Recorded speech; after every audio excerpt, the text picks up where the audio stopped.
Hollywood Smoke in the city of Santa Monica. Welcome to another segment of 10 Count. I'm Steve Kim, joined by Michael Montero of Montero Unboxing and the editor-in-chief of Ring TV, Doug Fischer. Gentlemen, June 20th, there's a lot of boxing going on. Now, this is truly Boxing Day. On NBC, we have Adrian Broner against Sean Porter. On Fox Sports 2, we have David Lemieux against Lemieux-N'Dam. And then, yes, on BET, cue Donnie Simpson, we have Andre Ward against Paul Smith. Now, okay, I'm going to ask you first, Michael. If you had just one TV, which one do you watch live, which one do you DVR, and which one do you watch the next morning in order? Okay, Lemieux-N'Dam going up against David Lemieux in Canada. I think that's the can't miss fight. That's the one you want to watch. The Andre Ward's Paul Smith fight, I don't even think I need to see that fight. Jeez. That's like if shaking exercise, right? Yeah, if I have a cold and I'm laying on my couch and I'm drinking NyQuil and need to go to sleep, I put that on and feel better in a few hours. Jeez. And then the other card, that's the one that I'm going to watch later on. Tomorrow, probably. And here I thought I'd be the one disparaging Andre Ward the worst. And it's this guy. Doug, what about you? I'm going to be in Montreal. You're calling it? Yeah. Okay, but let's say you were with us, though. Yeah. No, it would be Lemieux-N'Dam because to me it's an even matchup. I don't know who wins that fight. I mean, you gotta favor the hometown kid, David Lemieux. He's born and raised in Montreal. He's a star there. Looks like he's coming into his own. But Gabriel Rosado took him into the 10th round. He kind of took him deep. Now, I mean, he put a lot of punishment on Rosado, but I kind of view N'Dam as just as tough as Rosado, a former title holder, a guy with some world-class experience, and I think some world-class talent. Good stick-and-move boxer with guts. I like that matchup of style. I think it's a fascinating mix of styles. I view both guys as sort of lower top 10 contenders. And the winner goes somewhere. I think the winner is somebody who is a future opponent for Canelo Alvarez or Gennady Golovkin. I think the one matchup that's overrated, I think Porter-Broner is one of those fights that I call a paper fight. It's better on paper than the actual canvas. Adrian Broner's been underwhelming for about the last year or so. Okay? Here's the thing about Porter that concerns me. Mike, a lot of his fights are grab and clutch affairs.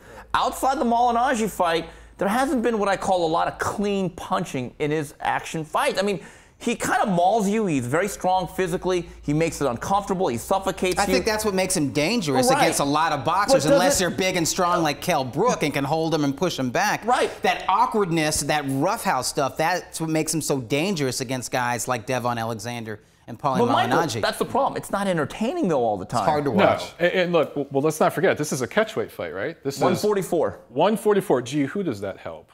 Which fighter? Broner. Yeah, Broner by far. So you know who Al Heyman and the PBC are banking on here, who they want to win this fight. Porter, at times, he'll abandon his jab, he'll get a little undisciplined, he'll dive in, and I think that feeds right into what Broner wants to do. I don't expect this fight to be very good, though. I'm with you. This is a fight that, at 47, I think maybe I'd be a little more excited about it. The catchweight, it loses some steam for me, but it's not going to be an exciting fight. If you want action, if you want to see exciting boxing, a little bit of banging with a little bit of skills, you want to see Lemieux-N'Dam. That's the fight of the day. I just love the catchphrase. The Battle of Ohio, they're calling it. Yeah. In Las Vegas. Okay, yeah, you said it, not me. Let's go to Andre Ward. Andre Ward. Do we even give a damn at this point, Doug? No. I've lost interest in Andre Ward, and I'm not somebody who's bashed Andre Ward a lot. Last time I saw him. That'd be me. But yeah, the last time I saw him was here in Southern California, in Ontario, at the Citizens Business Bank Arena. What a dreary night that was. Ooh, yeah.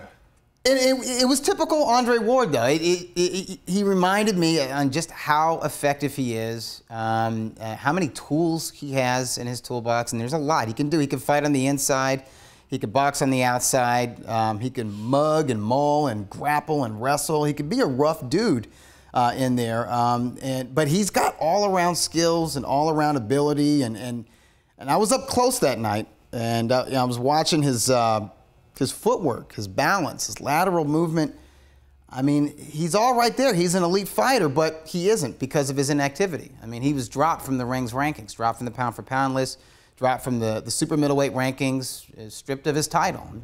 I'm sure Ring is his favorite magazine now, but I mean, he left us no choice. He just his future was so up in the air even after he signed with Rock Nation, and it was just, you know, in retrospect, I think it was a good move by us to strip him of the super middleweight title, because he'd had it on ice since November of 2013, and when he finally comes back, he's not even fighting at super middleweight. That's what I was going to say. And he still has the title, by the way. He still has the WBA's title at super middleweight, but he's not fighting at 168 pounds. So it's like, how long was he going to keep the lineal super middleweight championship on ice? And the fact, here's the bottom line: out of sight, out of mind. You know, he's not just being dropped from rankings because of his inactivity. He's being dropped from the minds of boxing fans. And the thing is, if you want to make a splash and you want to come back and excite everybody, you don't pick Paul Smith. He's completely unknown in America. He's a British fighter. And he's lost 2 in a row to a guy who has seen better days. That's Arthur Abraham, who I always thought was overhyped anyway. And here's the thing. After this fight, let's say Andre Ward takes care of business like he should. Where do you rank him? This is a light heavyweight fight. Do you rank him at light heavyweight, or do you rank him at super middleweight? Neither. He's fighting an unrated fighter. Yeah. Paul Smith is not rated at light heavyweight or super middleweight.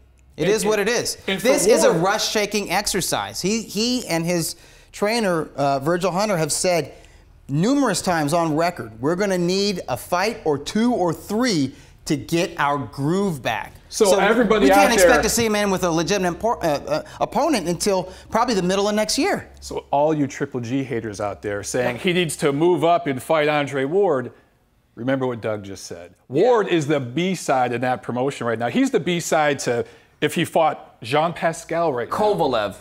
Kovalev, there's a lot of guys. And the bottom line is, to your point, I'd rather watch Stella get his groove back than Andre Ward. I'm just sorry. I mean, this is the entertainment business. And the biggest indictment I could say about Andre Ward is that he was the apple of the eye of Ken Hirschman, the president of HBO Sports, whose brainchild was the Super Six. He created this, and when he went over to HBO, he said, I need Andre Ward. He's going to make my legacy.